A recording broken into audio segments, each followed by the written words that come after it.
Assalamualaikum warahmatullahi wabarakatuh. Sahabat yang dicintai Allah, berbuat baik menjadi suatu keharusan bagi setiap manusia.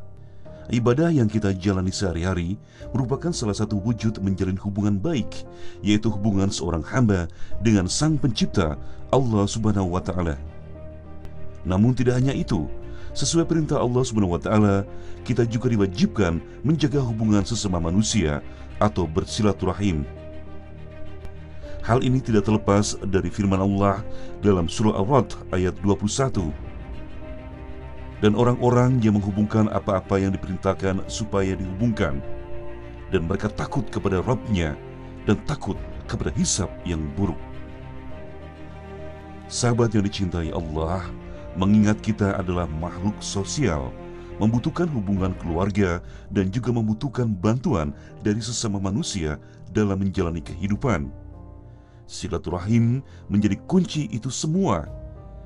Ya, menjaga silaturahim menjadi suatu keharusan bagi kita umat Islam. Namun sudahkah kita bersilaturahim? Pertanyaan ini ditujukan untuk kita semua. Kita kadang-kala lupa untuk melakukan ini. Kita terlena dengan kesibukan duniawi yang seakan tidak ada habisnya. Salah satu kunci keberhasilan di dunia adalah kemampuan kita menjaga silaturahim. Menyambung tali silaturahim merupakan suatu amal soleh yang penuh berkah, memberikan kebaikan pada pelakunya di dunia dan akhirat, menjadikan ia dicintai Allah dimanapun ia berada. Bahkan mereka yang memutus hubungan silaturahim akan mendapatkan dosa. Dalam Al-Quran surah An-Nisa ayat 1, Allah Subhanahu wa Ta'ala berfirman, "Hai sekalian manusia, bertakwalah kepada Tuhanmu yang telah menciptakan kamu dari seorang diri, dan daripadanya Allah menciptakan istrinya, dan daripada keduanya Allah memperkembangbiakan laki-laki dan perempuan yang banyak. Dan bertawakallah kepada Allah yang dengan mempergunakan namanya kamu saling meminta satu sama lain. Dan peliharalah hubungan silaturahim. Sesungguhnya Allah selalu menjaga dan mengawasi kamu." Nah, ini kita ingin berbicara tentang makna silaturahim. Kita ambil dari makna yang disampaikan oleh Ibnu Hajar Al-Asqalani ketika bercerita tentang silaturahim ini di kitabnya Al-Fath ya. Beliau mengatakan bahwa silaturahim ini ketika hubungan kekerabatan itu yang dijalin. Kekerabatan itu bagaimana? Hubungan antara anak dengan orang tua dengan anak, lalu hubungan antara kakak dengan adik, ya, paman dengan keponakan. Ini yang disebut dengan silaturahim, ya. Bukan hanya sekedar berjumpa dengan teman, sahabat, dan kolega, bukan, tapi silaturahim adalah yang punya hubungan nasab ataupun darah. Ini yang harus menjadi salah satu bahasanya ya, yang harus diutamakan dalam kehidupan kita. Ada kadang-kadang orang ketika bosnya datang ke rumah, wow, dia masakan yang luar biasa, tapi begitu ibunya datang ke rumah, bikin teh aja seadanya gitu ya. Ini kebalik. Justru kalau orang tua datang ke rumah, ini yang harus luar biasa sambutannya. Insya Allah dengan ini Allah akan berikan kemudahan kepada kita, dilapangkan rezekinya, dan bisa dipanjangkan usianya, dicintai oleh keluarganya, sesuai dengan apa yang disampaikan oleh Nabi Shallallahu Alaihi Wasallam.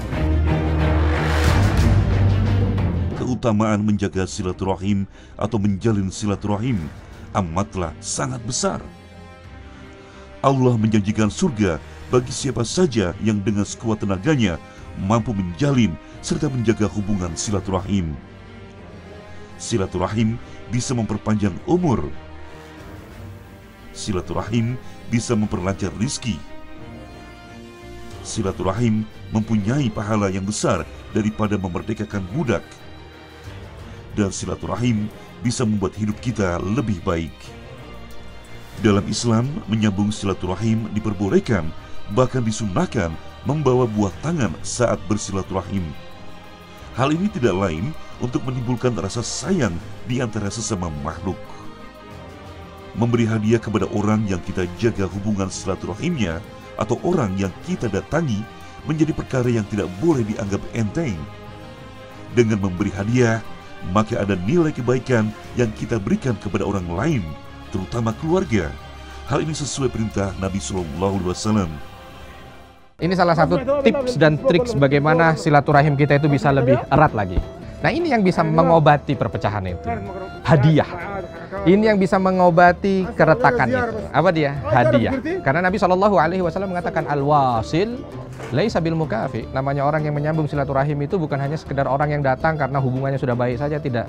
Walakinnal wasil alladzi idza quti'at rahimuhu wa salaha. Orang yang disebut bersilaturahim atau menjalin hubungan silaturahim itu adalah ketika dia itu perpecahan ya, retak hubungan, lalu dia mencoba untuk mengeratkan kembali. Nah, kalau mengeratkan inilah yang disebut silaturahim dan dia berada pada puncaknya. Kimmah, puncak silaturahim itu ada di sana. Maka sahabat yang dicintai Allah, ini nilainya besar, pahalanya gede. Maka pasti akan lebih sulit ketika kita ingin menjalankan ini. Tetapi kita perlu tahu, manusia cerdas adalah mereka-mereka yang mampu melihat di mana letak pahala yang paling besar itu bisa dia dapatkan. Nah, mudah-mudahan ini akan menjadi salah satu motivasi buat kita ketika kita melihat sesuatu, bukan hanya ingin mengembirakan diri kita, tapi menggembirakan orang yang bisa membuat kita masuk ke dalam surga melalui silaturahim. Dan inilah poros surga. Allah barik fiik. Arifin. Sahabat yang dicintai Allah, selain keutamaan, silaturahim juga mengandung keburukan bagi siapa saja yang sengaja memutuskan silaturahim.